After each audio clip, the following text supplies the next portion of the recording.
Welcome back, my friends, to AA Recovery Interviews. I'm your host, Howard L., and I'm an alcoholic.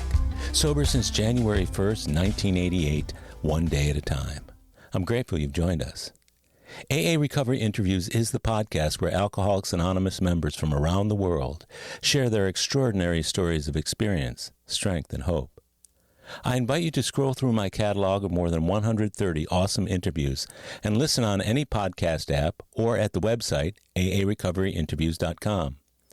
Every episode is unique, inspiring, engaging, and meaningful.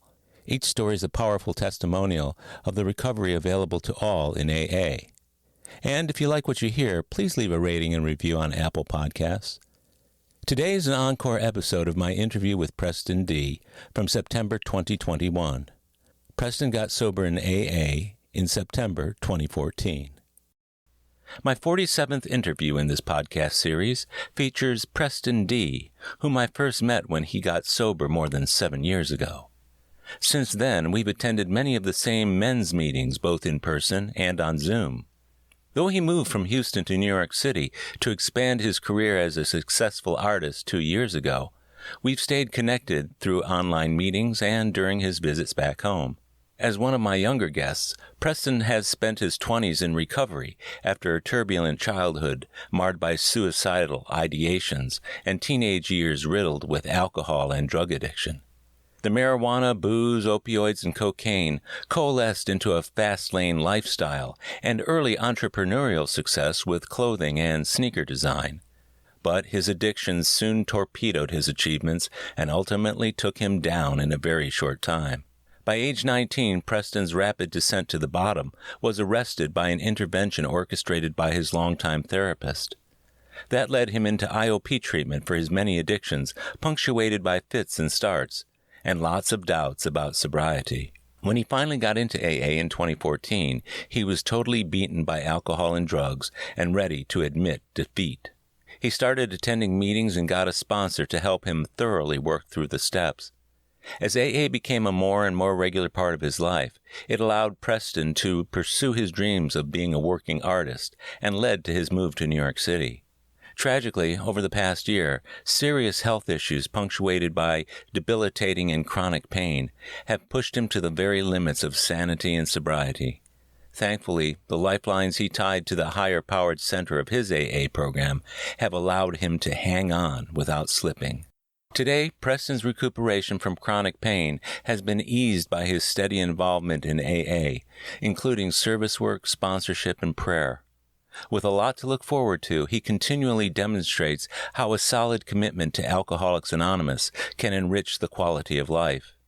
At an age when many alcoholics were still deep in our cups, Preston's years in AA set a fine example of what is possible for other young people who are struggling to get sober. It's an awesome and inspiring story, and one which I think you'll enjoy listening to. So here he is from Brooklyn, New York, my fine friend and AA brother, Preston D. I'm Preston. I'm an alcoholic and drug addict. Hey, Preston. Good to see you today. Thanks for being on the AA Recovery Interviews podcast. I was so glad to see you in the meeting yesterday and to see you get your virtual 7-year chip. That's amazing. It is amazing, and it's even more amazing that I was able to celebrate it. You know, one of the best Houston meetings while I'm sitting on my rooftop in Brooklyn looking at, the Manhattan skyline. That's crazy. That is crazy. How long have you been in Brooklyn now? It seems like you left just yesterday, but you've been there a while now, haven't you? Yeah, I've been in New York 2 years and almost exactly a month. And I've been in Brooklyn for 1 year and almost exactly a month. Oh, so. That is so cool. Okay, did you guys get affected by that flooding at all or anything? We did. What happened? Yeah, it was really scary, to be honest. That night, I had done a Zoom meeting. And so thank God I did that because I was spiritually prepared for what was about to happen. Jeez. I heard a bunch of commotion outside. I went out and there was just water everywhere. We live in the basement. Oh, no. Yeah. So, our super was trying to get it out. And I'm an Eagle Scout and a member of AA. So my mind immediately goes to what can I do to help? And only because I went to that meeting right before then. If I hadn't, then it would have been, I'm going to die. And so, thank God we were one of the only basement apartments that like didn't get flooded. Wow. Some idiot left his window open while he left town, and he left his window open in the basement, and all the water was coming through his apartment.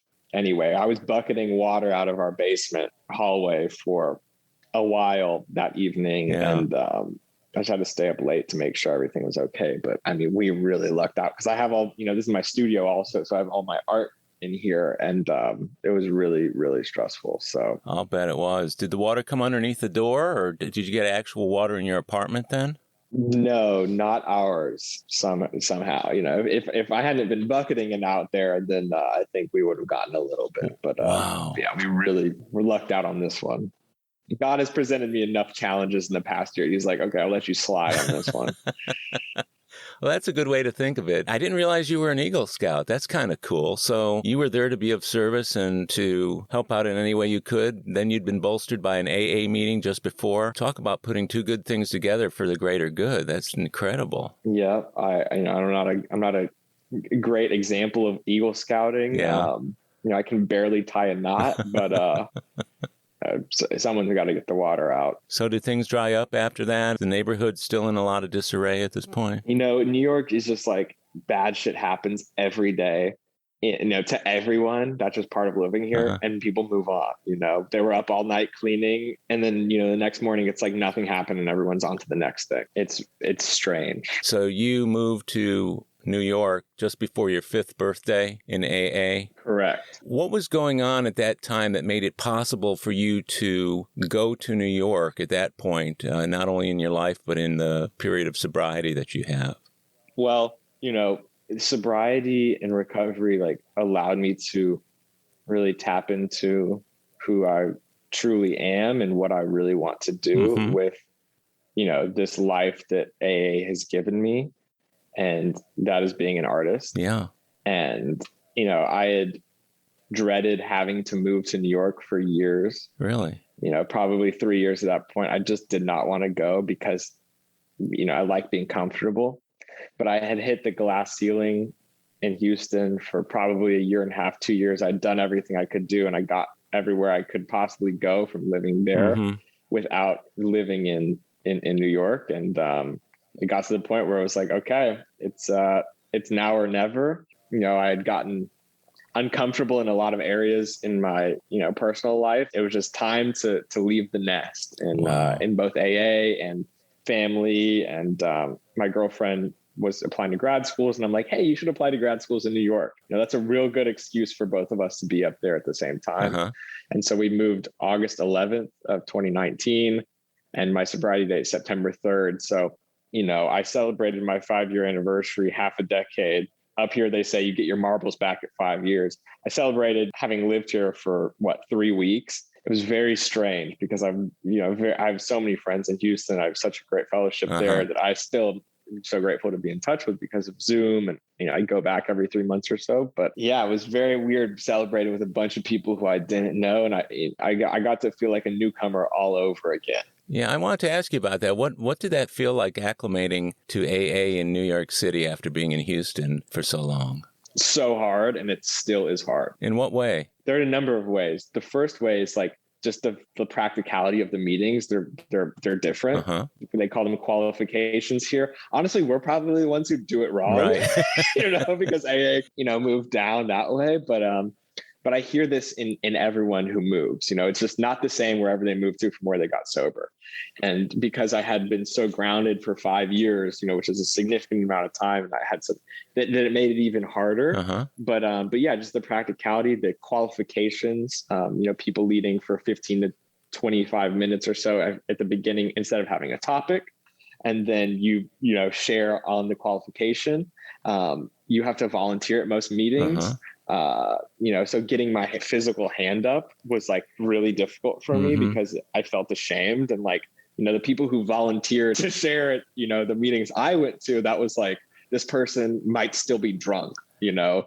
So that was, that took a lot of getting over. And there's just like that literal rejection of like you not getting your called on while there's like 20 people around you who have their hand up and you got to keep going up. And so like in New York, like you have to really want to do something to do something. Mm-hmm. And that was just like one example in my life where it's like, okay, I really want to share right now. I'm going to have the confidence and put my hand up. So it's taken me a while to like have the self-confidence to put my hand up, because I know I have quality recovery, but like sometimes I just feel like there's that physical thing.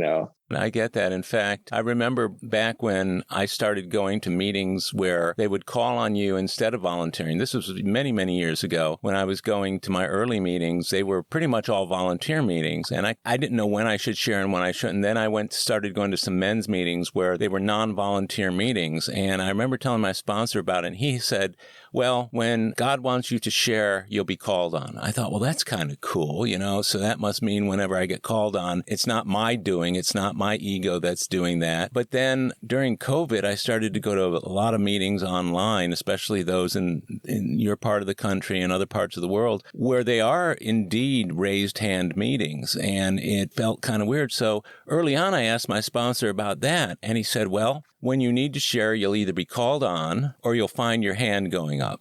That kind of made it seem like I wasn't running things. I wasn't managing whether or not I'd get called on. If I needed to get called on, I'd be called on or my hand would go up.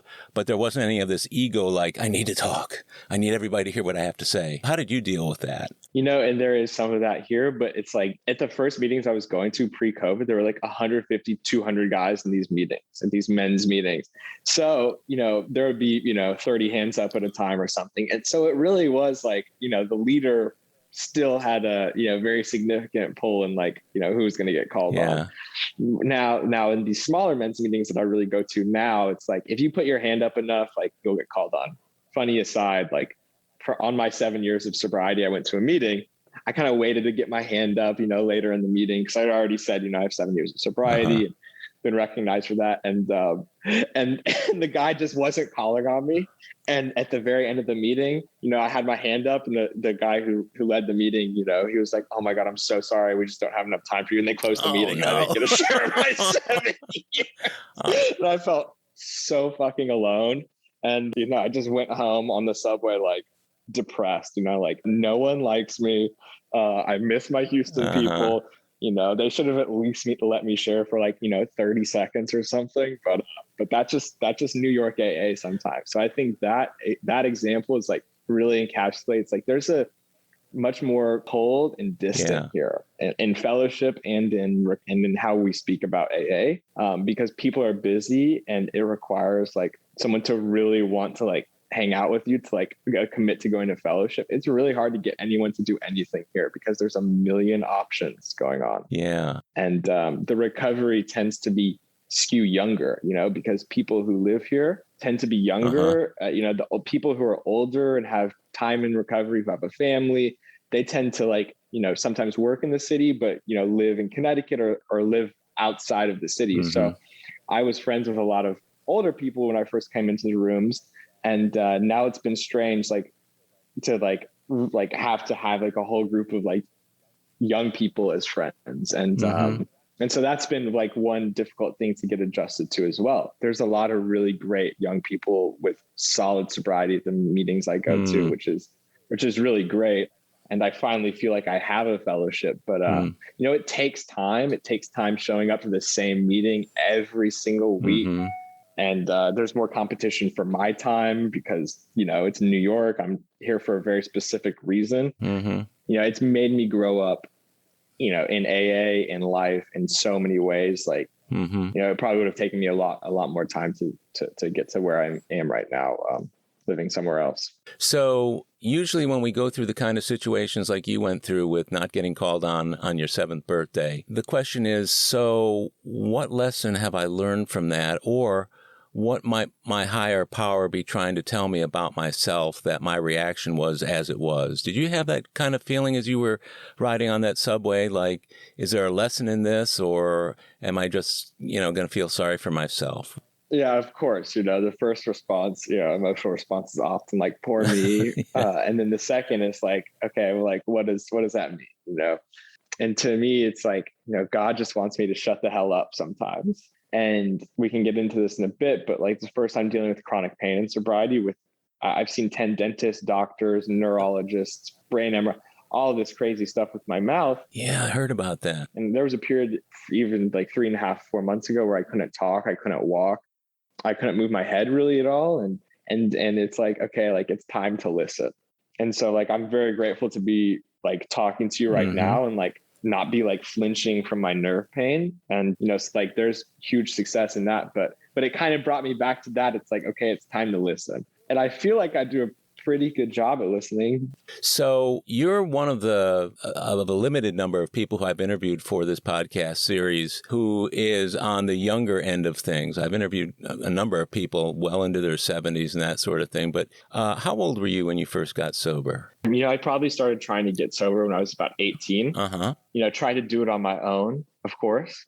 You know, I tried to cut out this, cut out that, and just, you know, smoke at 420 and just drink with friends and only drink gluten-free beer and stop doing the cocaine and stop taking Xanax and no more opiates and, you know, just marijuana maintenance program. And I was only able to make it like 5 days max, totally sober off everything. And then it would start with the alcohol or the smoking weed. And then it would progress into, you know, what I was doing, like, you know, 5 to 7 different drugs every day that I was addicted to individually. And so I went to NA. I went to 2 NA meetings when I was probably 19. I had hit my bottom. I was at my bottom for a hot minute there. And I went to, I don't want to say the name of the meeting, but it was the same location where I went to my second AA meeting. Anyway, I just, you know, I sat down and I listened. I thought I had a problem with drugs. You know, I was like, I'm not an alcoholic. I didn't even know what the word alcoholic meant. I didn't know AA existed. I didn't know I could go to AA. And, you know, I thought I had a problem with drugs. And I could drink and I could smoke like a normal, you know, 18, 19-year-old college age kid. And, you know, they talked about shooting cocaine and hepatitis C. And those were my big 2 takeaways. And I was like, number 1, didn't know you could shoot cocaine. That sounds fucking awesome. And number 2, what is hepatitis C and why does everybody in this room have it? You know, later I would find out, you know, you get it from, you know, injecting drugs, narcotics. And then I went to another NA meeting that same night. This was a Saturday. And it was a bunch of Christian bikers in Bel Air. And I was like, this is like very strange. And I sat at the table and I think they might have asked me to read something. And then these 2 guys in the back of the meeting, it was just them sitting back there. Everyone else was at the table. They started like getting into an altercation. What? And then one was like trying to get into this door and was having like these tremors or something. And then they started making out. And then they got into a fist fight and the police had to be called and the cops showed up and I just like, I remember getting into I was driving my dad's car at the time because I'd wrecked my other car. And I remember getting in there, sitting down, you know, and texting a friend, like, you know, something along the lines of like, no, I've got this. And thinking to myself, I'm going to stay sober on my own because I'm never going to go back to anything like that. So that was my first introduction to 12-step recovery, which, you know, is hilarious in the rear view, but it was really scary at the time because I was like, what do I do? Yeah. I think that's one of the biggest risks is when somebody goes to their first meeting and something like that happens. I've only heard of that happening a handful of times to people I know. Most of the time, the warm fuzzies that people get from their first or second meeting is enough to tide them over, but to go into a meeting and have a fist fight and strange behaviors and cops called, that's enough to turn someone away from the program for good, isn't it? Yes. And, you know, it only lasted, you know, 6 months before I was, you know, back into a 12-step room. And, you know, the one cool thing, one New York comparison is like the NA here is really cool. It's just a different thing up here in a way. Like, I don't know, like a lot of young people like will only do NA up here. And I see it also in Los Angeles. Like they won't do AA. I don't know what it is, but just one little regional 12-step program difference. Yeah, I can imagine. So going back a ways, let's look back to see how did you end up at the point where you knew you had a problem and you knew you had to stop? Where did all that start? What was your upbringing like, or your family of origin that might have predestined you to AA and NA in later years? Yeah, only child. My mom really wanted to have me, you know. They had some pregnancy complications friends. And, so I was like a really, really desired baby. She worked really hard to have me. I grew up in Houston, and I tested into this prep school, St. John's, when I was like 4. I went to like Montessori school before then. I remember drawing in Montessori school and like being really bad at drawing, and like funny that I'm an artist now, but that's one like very early memory, drawing all these like monster scenes and stuff and just feeling like I was terrible at it. Anyway, I was probably 4 when I tested into St. John's, and I was one of like literally a handful, like 5 kids who got in that weren't legacy, meaning like their parents had, gone before and they, had a preemptive slot. And so like that was pretty big. And so I started at St. John's when I was in kindergarten, and I went all the way through 12th grade. So I was there for 13 years. First early memories of like, growing up is like just being like a weird kid. Like it didn't really necessarily fit into the traditional, like being good at sports as a young kid. I played everything. My parents, tried to put me in everything and, tested off the waters. I played basketball, and I just progressively got worse at basketball over the years. God was trying to tell me something. Anyway, I painted micro, like little like figurines and stuff. So I played video games, overall, like pretty normal.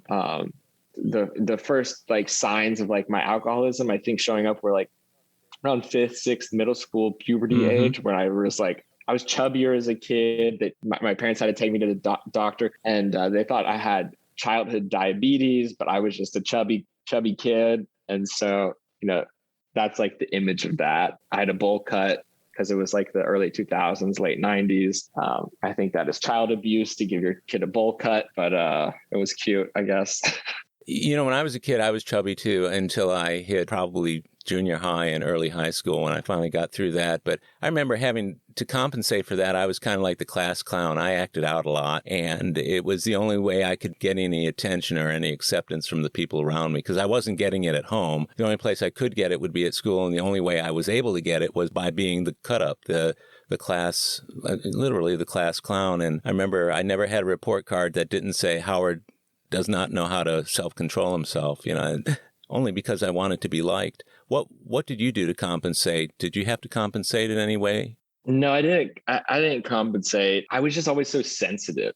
Part of that being an only child, spoiled, getting whatever I want. But and then it's like I'm just so sensitive to everything physical, everything emotional. Like, I just always remember being so sensitive, and that, drugs and alcohol were like later on, like turned to like number one, be a numbing agent in a way. And also like I could control how I felt. So I thought, and so that would play on later into my alcoholism, but yeah, like 5th, 6th, 7th grade, chubby, wasn't good at sports, like wasn't like, friends with all the girls. I always felt like I didn't fit in because, partially like I didn't fit in, like my parents didn't hang out with, the cool kids' parents. And, I would go over to these swim parties at these people's houses, and it was like, they had a tennis court and a pool in their backyard. And I was like, oh my God, we were like, on the brink of like, death. Like we were so poor. And, but that's literally what I thought. That's all I knew as a kid is, this is where we went to the pool parties. I always felt like fat, and, I wanted to wear a swim shirt, and, just like uncomfortable to take my shirt. That was just me as a little kid. So yeah. And then really the alcoholism, like, really started to set in like 7th, 8th grade. I got really depressed when I was in 8th grade. My dad was diagnosed with cancer. I started seeing the signs of emotional abuse at home, was getting bad grades. And I remember sitting in one of my history classes and like writing poetry because I was suicidal. I had to plan to kill myself when I was in 8th grade. It's just like 12 years old. And, on the externally, like, why would I feel this way? Right. It's crazy. And I would like write poems and I would put them on Facebook, which is a terrible idea as a 12-year-old. I would get made fun of. I started a YouTube channel when I was in 8th grade about my love for sneakers. I would get bullied and harassed online and in person. And then all the kids at the other schools around us like found out and like would make fun of me. But, we had to wear a uniform. So my version of expressing myself was wearing cool shoes. And just a few years later, like that would become like my business. That's like what I did. and it would become cool. And now the sneaker culture is like this big thing and everyone wears cool shoes. But back then it was like, get called a lot of slur words and like choice activity. And, and already like I felt like I didn't belong, and just doing what made me happy, like isolated me even further. So I got into therapy when I was in 8th grade.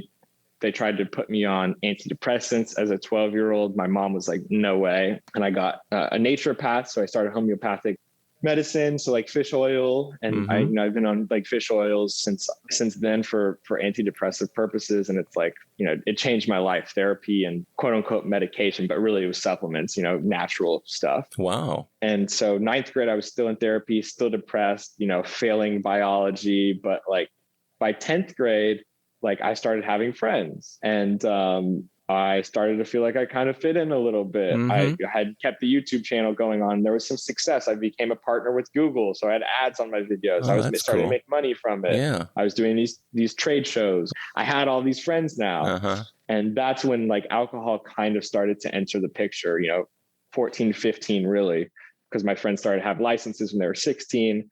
And that's when we started to begin to get into trouble. So you started drinking more as an outgrowth of what was going on with you in the activities that you were engaged with those folks for social reasons and started drinking. It wasn't necessarily to deal with the depression, or was that all part of it?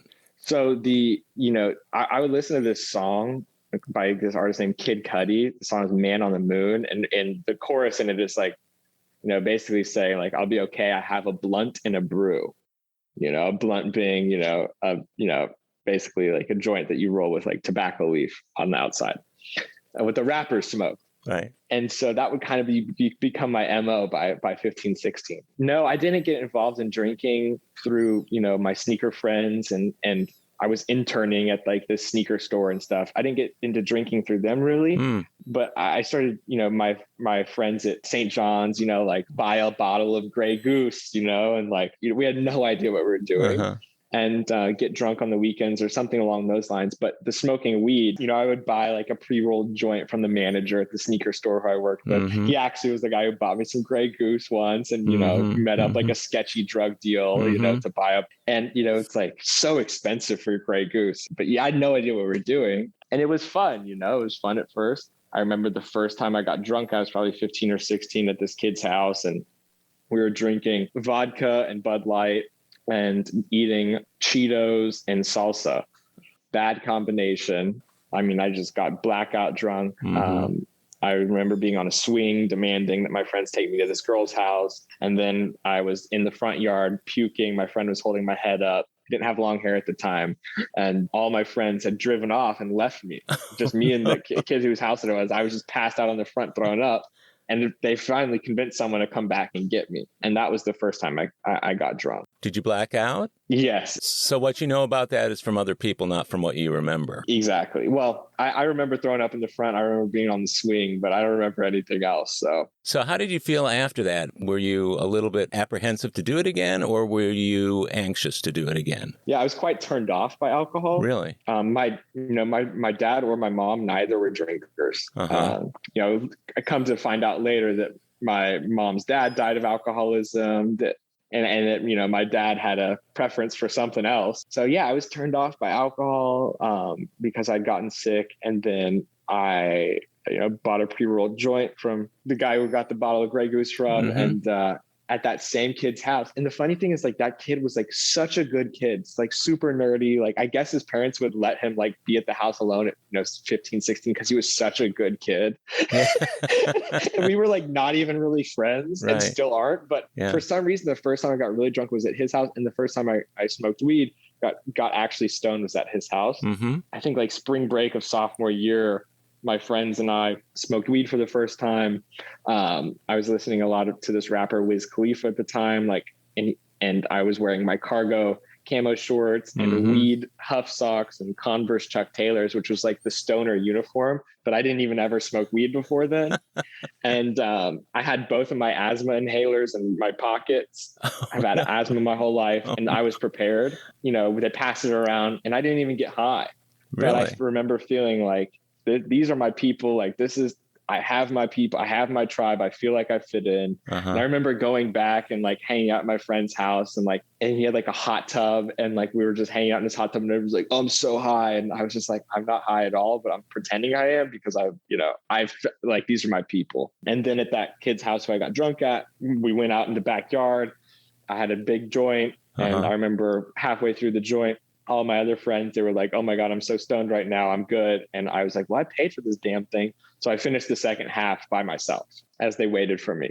That is just a testament to my addiction. To me, that's like really when like, okay, like I'm a drug addict from then on out. And were you somewhat perplexed by that, though? I mean, all your friends around you are getting stoned on half a joint, and halfway through that, you're not stoned. You have to finish the whole thing. Did you feel stoned at that point? Yeah, I mean, I was high as hell, but I was like, I paid for this. I'm finishing it. Okay. And, really what it is my alcoholism. Like I won't leave a plate of food. Like there won't be any extra food on the plate unless I'm so physically ill. Like I finish everything. That is who I am. And is it the desire for more or just the desire to finish what you got? I don't know, Howard. It's too deep down inside to really recognize. But, my girlfriend, she's the normie and she'll look at me and she's like, you don't have to, eat everything right in front of you that you got out for yourself, or, you don't have to drink that entire bottle of water right now. I operate in an alcoholic perspective, a man of extremes, to this day. Yeah, most of us are too. I mean, I think if we don't express it in one way, we do in another. And when we get sober, there's a part of us, the addiction that still survives and lives on within us, looks for other ways to manifest. I mean, it could be binge watching shows, it could be eating, it could be driving fast. I mean, there are all kinds of different ways it can manifest. Making art. And the thing is, especially when you're talking about things that are productive, like working or artistic pursuits or music or that sort of thing, most people around you, they don't see the addiction part of it. All they see is the outcome of that addiction. Yes. And that's why I think being a functional alcoholic or a functional drug addict makes it even more difficult to finally get sober. What was your experience with that as you were continuing to drink and use drugs through high school? Were you still getting good grades? Were you getting along all right socially? What was that like in your later years in high school? Yeah, alcohol and drugs worked really well for me at first. I was the highest functioning I'd ever been. I was very successful. In school, I was doing well. I got a good grade on the ACT. My dream was to go to Harvard, and what a misplaced expectation or dream, really. But really what it was is to prove everyone wrong and to prove everyone that I'm worth something. That's really what that dream was. Later on, I would actually get waitlisted at Harvard. And so that was a huge success for me. My interviews went well. They believed in me. They saw what I was doing outside of school with my businesses. And they were like, okay, this kid's onto something, but it was not the right fit. Yeah. And I'm grateful I didn't end up, it would come full circle. I recently did a fashion collaboration with this student-run magazine at Harvard. And anyway, and I got to tell my story in there. So that was really cool. But that is cool. But yeah, I was highly functioning. I had girlfriends and, I was partying. I was popular in school finally, but for my identity, which was like Mr. Party, I was well dressed, I was very fashionable at the time. And, I was hanging out with rappers on the weekends. I would style rappers. And so people at my school were just like, what the hell are you doing, Preston? And I was like, well, you made fun of me, just a few years ago for doing this. And, and now, you just want to be a part of it in any capacity. And now it's too bad. And so, it was a lot of fun. I was so burnt out academically, and I still am today. I'm grateful for going there. I've made a lot of great connections and got to be around a lot of great people, but it definitely made me rebel in many ways. And yeah, I just started adding more and more drugs to the mix. I found hydrocodone from an old prescription of my mother's dental surgery and loved that immediately. I found Adderall through having to do the SATs and ACTs. The first time I took it was right before the SAT. And I remember, it didn't really help me do anything in the exam, but I really like how it made me feel. And so I started doing that recreationally. And then, probably around 18 or so, I found cocaine, and that really ramped up my drinking. I would drink, sometimes, but, it was more at parties. And then, the cocaine really just like made me fall in love with alcohol. And I was a Heineken drinker and vodka. I kept a bottle of vodka in my trunk of my car senior year of high school. I called it my trunk taka, plastic container of taka in the summer, in the Houston heat, just like all of the carcinogens that must be in there, because the alcohol must erode some of that cheap plastic. And I would get a glass of orange juice or something from the cafeteria. I'd walk it back to my car. I'd pour myself a drink and I'd go to my girlfriend's house and smoke cigarettes. And I'd smoke cigarettes before school. I would smoke weed in my bathroom while my mom was at Jazzercise, and she'd come back and be like, "It smells like weed in here." And I'm like, "What are you talking?" I mean, like, I thought I was getting away with it, And I started using with my dad when I was about 16 after I had a bad mescaline trip that ended up, they thought I was just high on weed and I had to give them my stash. And turns out me and my dad had a bonding activity we found out about. And so that really fucked up my family life completely and my relationship with my dad. And, it was really fun for a number of years. I mean, like, because I was the house to go to, if you want to go get high after school, Your dad was okay with that? Because he's one of us, We'll be right back. My friends, if you're enjoying AA Recovery interviews, I invite you to check out my latest audiobook, Alcoholics Anonymous, the story of how more than 100 men have recovered from alcoholism. This is the word-for-word, cover-to-cover reading of the first edition of the Big Book, published in 1939. It's a relaxing yet meaningful and engaging way to listen to the Big Book anytime, any place. Have a free listen at Audible, iTunes, or Amazon. While you're there, search for my other audiobook, Lost Stories of the Big Book, 30 original stories from the first and or second editions missing from the third and fourth editions of Alcoholics Anonymous. It's also available from Amazon as a Kindle book or in paperback if you'd like to read along. You're going to love it. And we're back. You'd said he had been sick. Was his drug usage as a response to his ailments, or was that something he was already doing when he got the cancer? It was not medically, Okay, yeah. And there's definitely, some benefits to that for chronic illnesses and stuff. I've actually been on CBD for my chronic pain, and it was something I was very, I'm no way in hell am I going to touch that. Yeah. But after lots of conversations with people in AA, my sponsor and medical professionals, like, it was a lot better than being on hydrocodone every day. But yeah, not medically. He's one of us. But really with weed. Did he ever attempt to stop? You said he's one of us. Yeah, we got sober together, but he never did the program.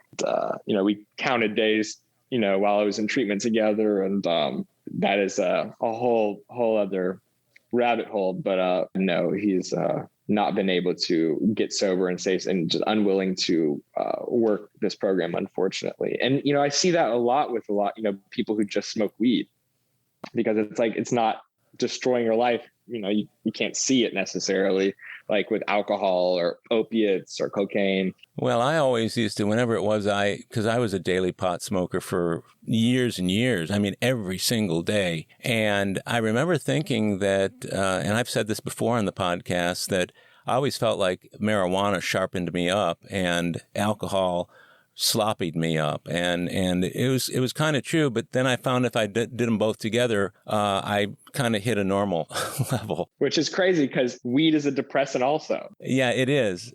But with the THC, that makes you feel a little up for a little bit. But yeah, it gives you a little bit of euphoria. So all of this is at the tail end of high school for you, then, huh? Yes, and it was really fun. It was really fun. And then summer after senior year, that was a lot of fun. And then I didn't get into Harvard, so I went to school in Dallas, SMU, which was like one of my safety schools. And right. I didn't realize how much of a drug addict and alcoholic I was until I got there, because I didn't have any of my dealers.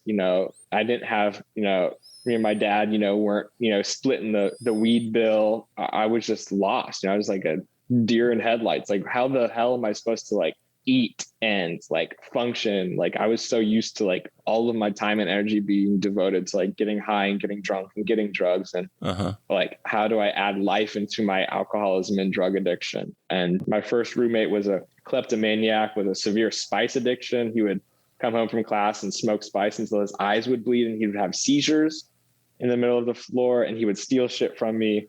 And so I moved out, and a few days after moving out, the police raided our room. So perfect timing on that end. I moved into the Christian fraternities. And so what a, antithesis to the first roommate. And let's just say that didn't work out either.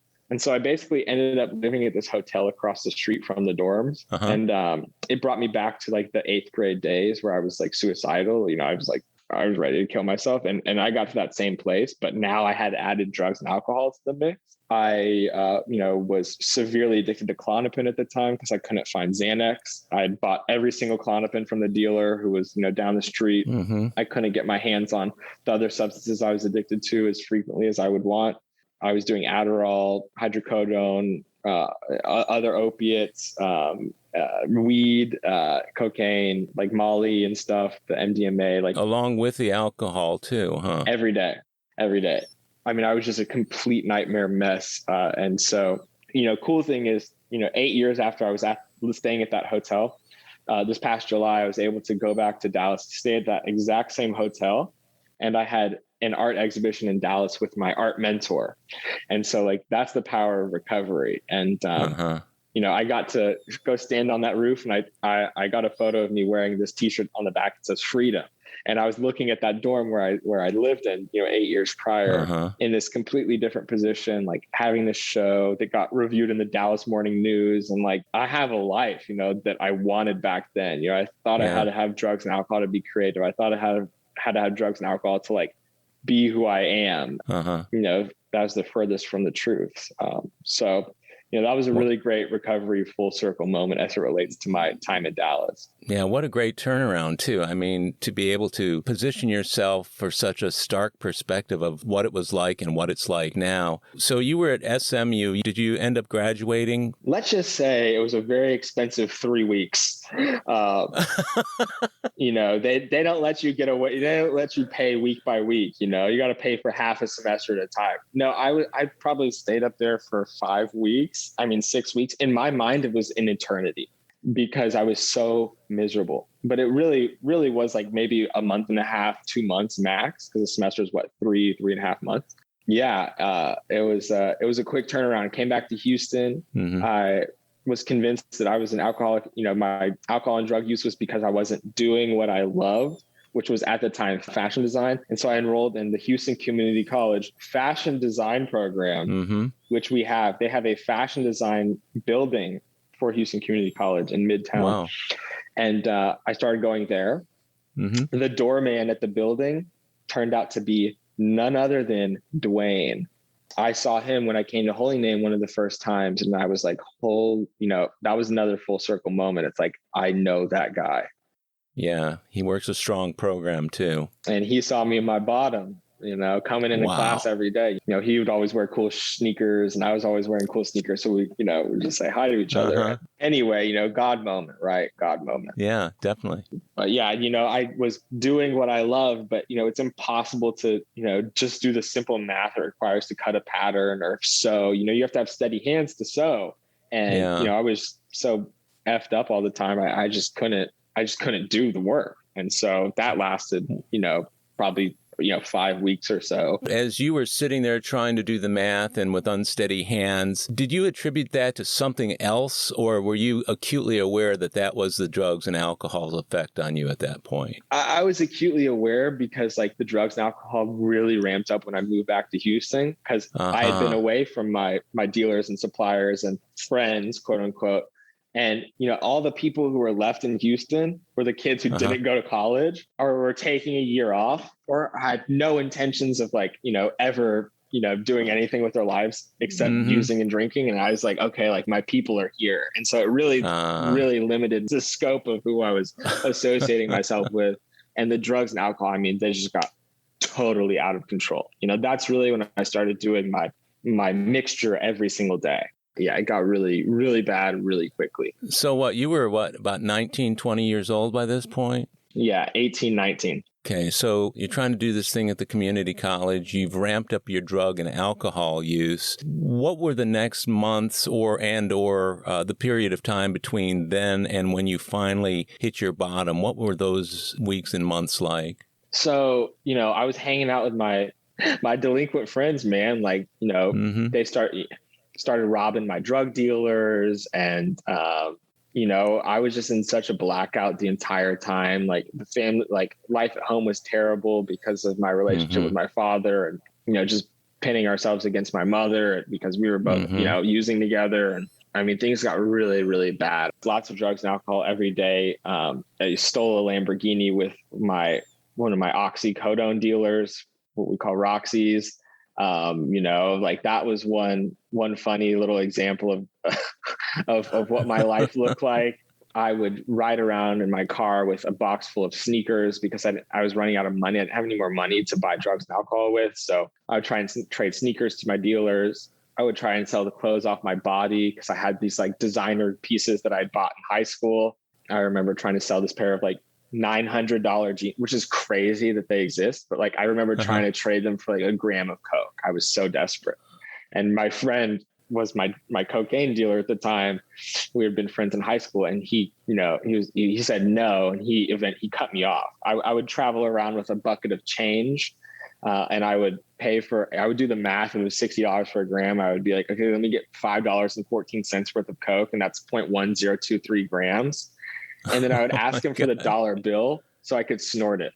And so that's kind of like what the end of my alcoholism looked like. I would be in a blackout by the end of the night. And I would go to Whataburger and Taco Bell at the same time and bring them back to my room. And I would hole up in my room. I would like board up the door, and I was sleeping with a big knife next to my bed in my parents' home. Wow. And I had an airsoft pistol. I painted the tip black because I was so paranoid, with all of the drug dealers and all the people I was getting involved with and all the sketchy shit that was going down. And I would eat that Taco Bell and Whataburger in my bed and pass out. And I was like a fat meth head. Like my skin like looked like the images of the the meth head posters they show you, but I was like obese. Like I had a beer belly, and it was not a pretty sight. And then that was the fall, and then all the kids that had gone to school, all my friends came back for the summer, and Preston was in a very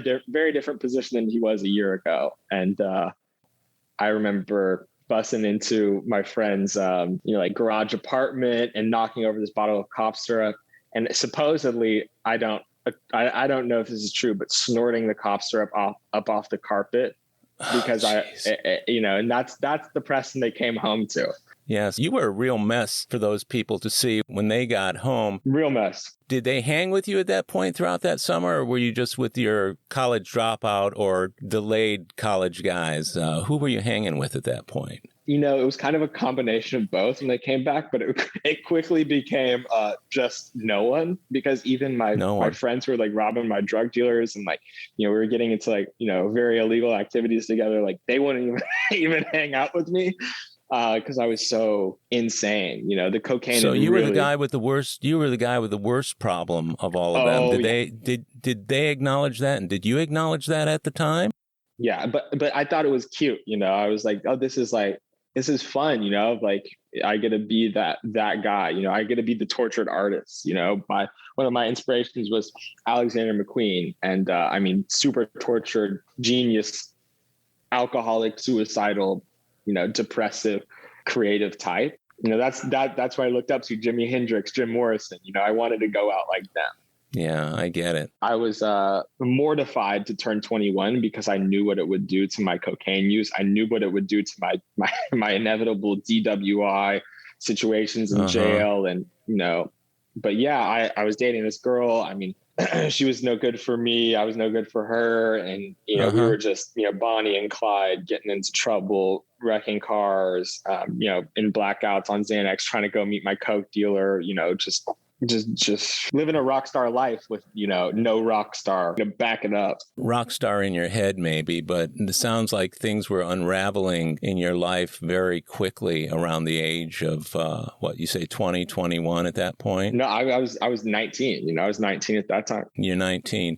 So all this crazy behavior is going on. You sound like you were understandably paranoid because of all the different drugs you were doing. Were you still feeling suicidal at that point? I don't remember like intense feelings of suicidality until I got to my intervention. Can you take us up to the point of that intervention? What was going on just prior to that, and what did that look like? So I'll talk about the few months leading up to that. At that point, I'd been to those 2 NA meetings we kind of talked about at the beginning. Mm-hmm. I was trying to stop using X, Y, and Z at X, Y, and Z times, and trying to get sober on my own and do my own maintenance and recovery. And it was not working. In fact, it was making everything worse. And so I had stolen a bunch of pills from my friend's place. And, I think each pill, that was not prescribed to you was like a felony in the state of Texas. And so I had hundreds of pills right next to me in these Ziploc baggies. Mm-hmm. And I hadn't drank that night because I had taken a bunch of opiates and uppers. I knew if I drank, I would go into a blackout. And so I had all these pills, and I was driving home and I had my brights on, and I got pulled over because of my brights. For some reason, everything just clicked in me, and I reached over and pulled the Ziploc bags. I put them under the mat of my car. I had a half smoked joint in my glove box, and I had a bottle of water.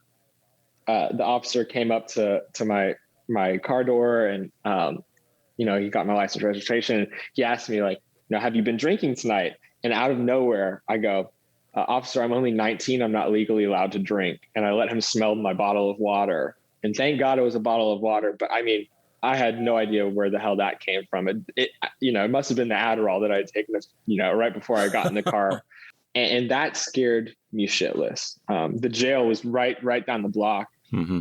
And I knew that if I got in the car one more time with that in my car, I would be in jail. That was my last chance without, serious consequences. It scared me to my core, but I couldn't stop drinking and drugging because I did not have a solution. We would typically go to Seattle to visit my dad's side of the family right before, in August and stuff. And you could get weed delivered at that time.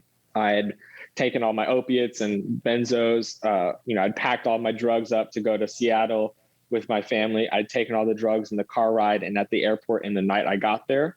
And so I was just going through withdrawals day one of being there of benzos and of opiates.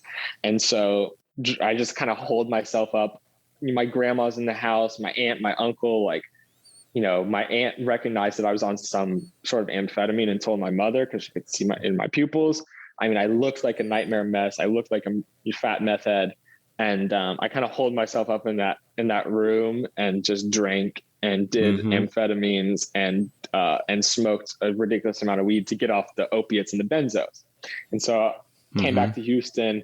My parents put an intervention together with my therapist because of everything that had been going on and also what had happened in Seattle. And I weaned myself off of everything except the weed.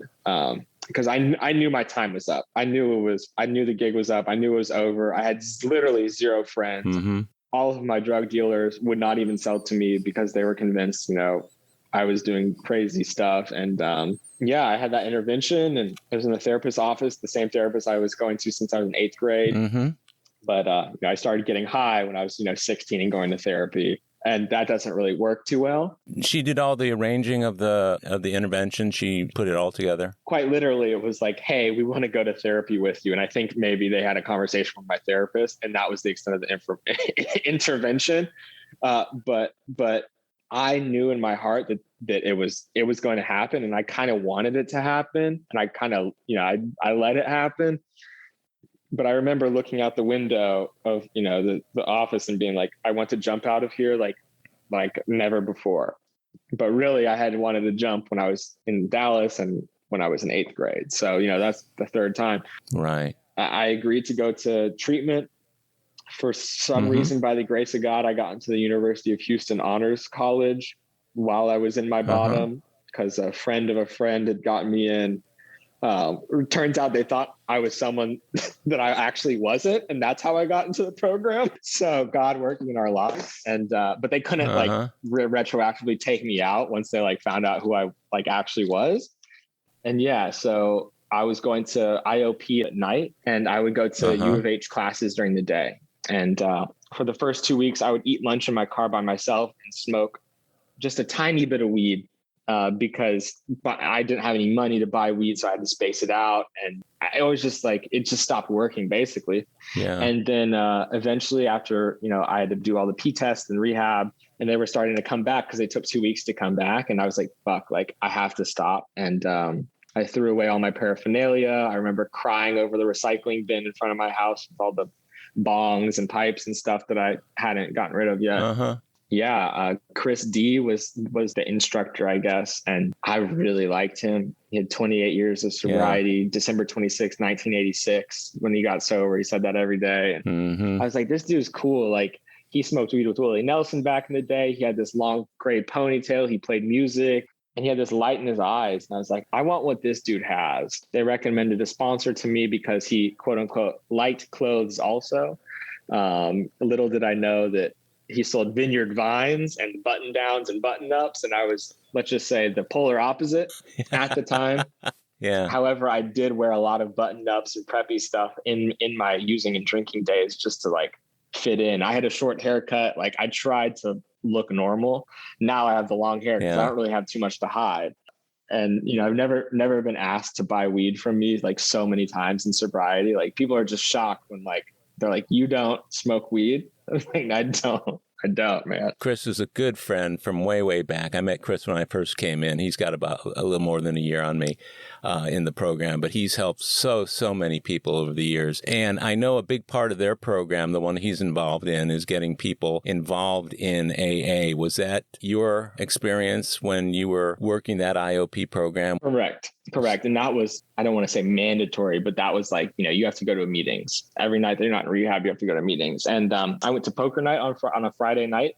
I remember sitting in the back of that church that was off Washington Avenue, in those metal chairs in the back. I don't remember anything from the meeting, but I went to a meeting at noon on Saturday, and that became a home group of mine for a few years. And I remember meeting a couple of guys, and my friends who I'm still friends with from that meeting they first saw me at, they were like, this dude is a mess, and so it's good to hear, what I was like at my second AA meeting. And then on that Sunday, I went over to my buddy's house, and we were vaping weed, and I was drinking stale Schweppes and gin, and I could not get enough stale Schweppes and gin and vaped weed down into my system to make me feel anything anymore. It had totally stopped working. And it scared the shit out of me. I was like, my solution no longer works like at all. And I have a head full of AA.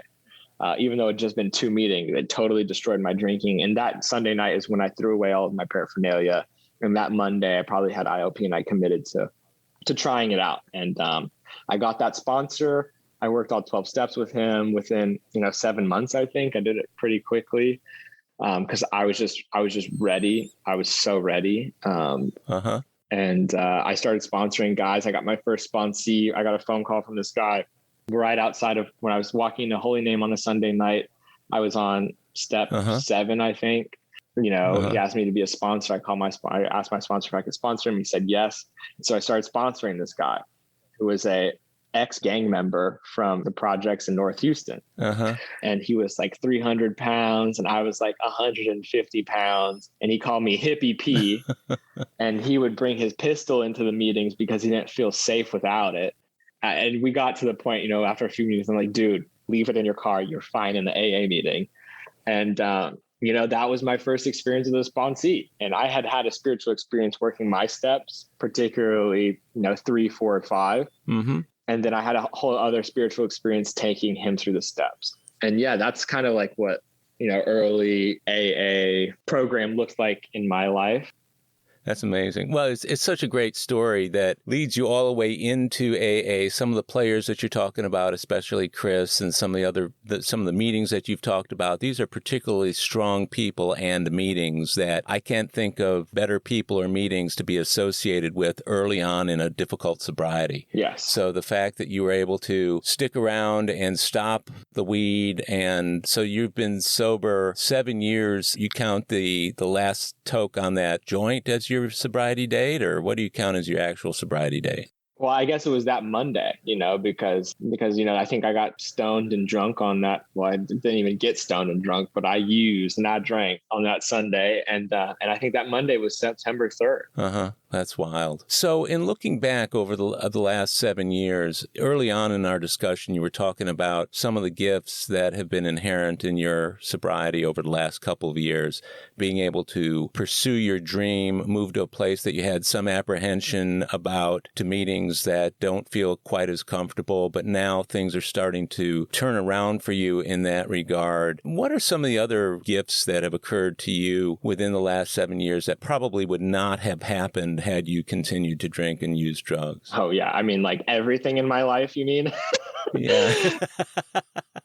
I knew the answer to that one, of course. I have real friends in many places now. I have a relationship with my higher power that I get in contact with every morning that gives me strength to deal with the insanity of life. And life has been quite insane for all of us the past few years. I have a purpose, which is to help other alcoholics. That works when everything else fails, as contrived and, as literal that is in our literature. I mean, that is really true to me. And I go through waves in my sobriety when I have those realizations. So that's really at the end of the day, what I'm here to do. And it's funny because the more and more I reach out to newcomers, the more of service and the more I try and help people, the more good shit happens in my life, which then takes me out of being of service. And then I get miserable doing all of that great stuff happening. And then I get back into it. And it's been this jump between the two. And my goal is to kind of maintain both.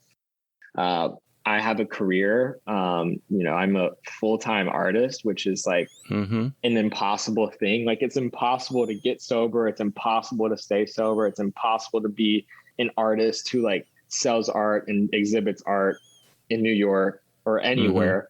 And, I work really, really hard every single day. But it's really crazy that the majority of things just come to me and just God just puts them in my life. And I don't know how else to describe it than that, but that's really what it is. And God, just kind of pushes away the opportunities that are not meant to be at that time.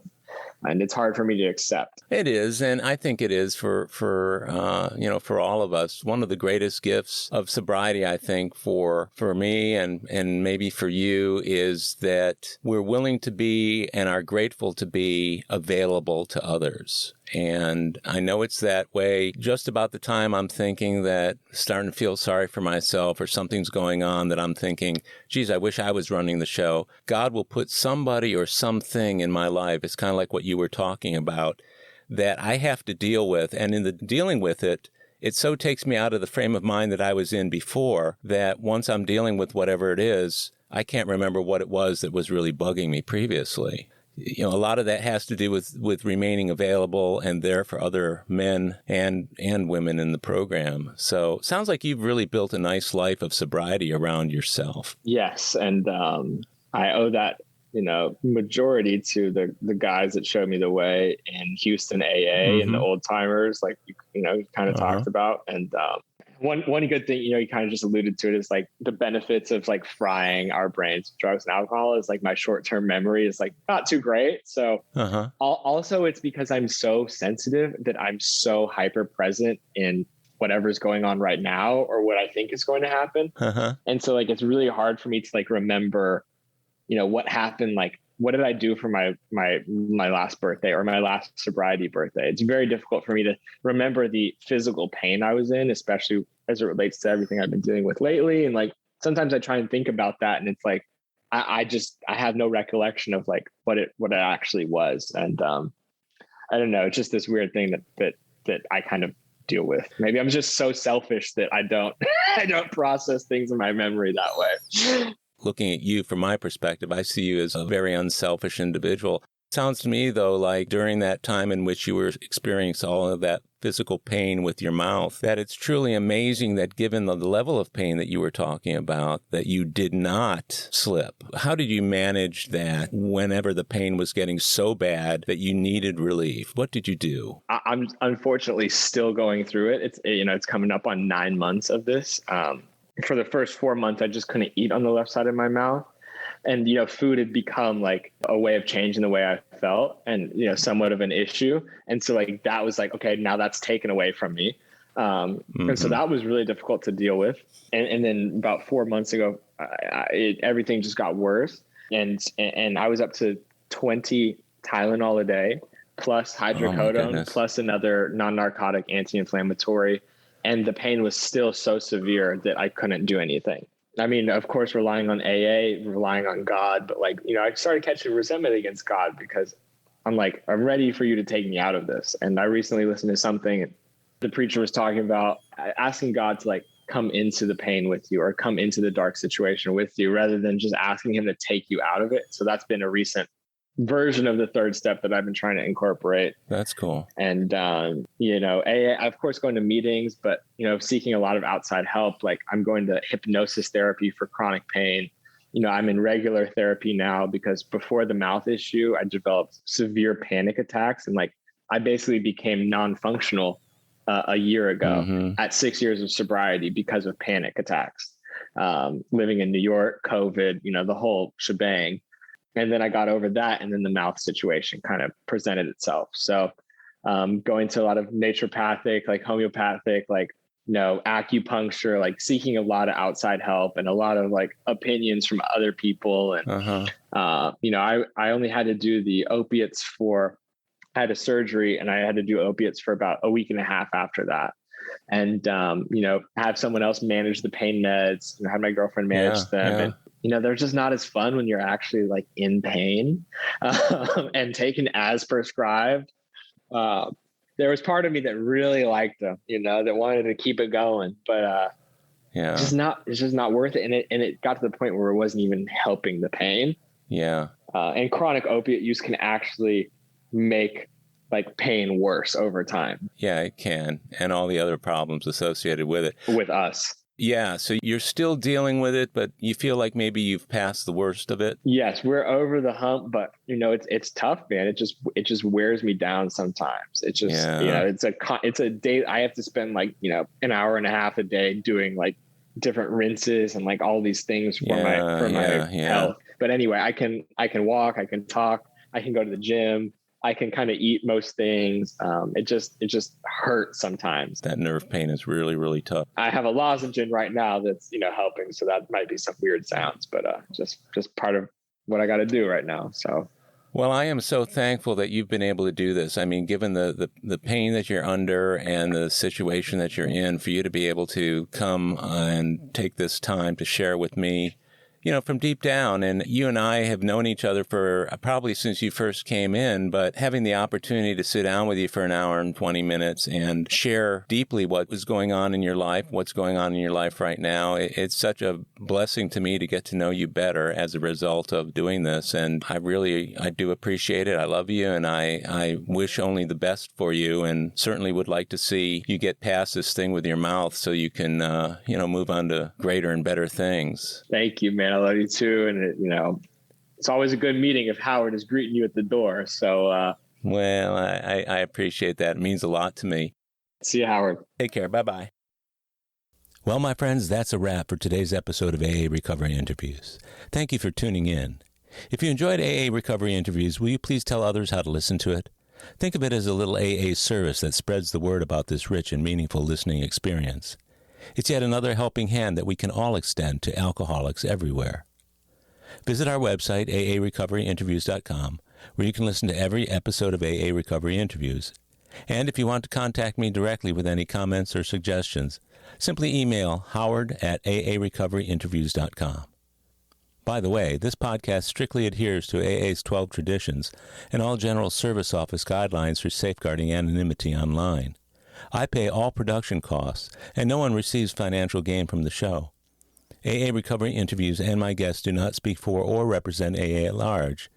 This podcast is simply my way of giving back to AA that which has been so freely given to me.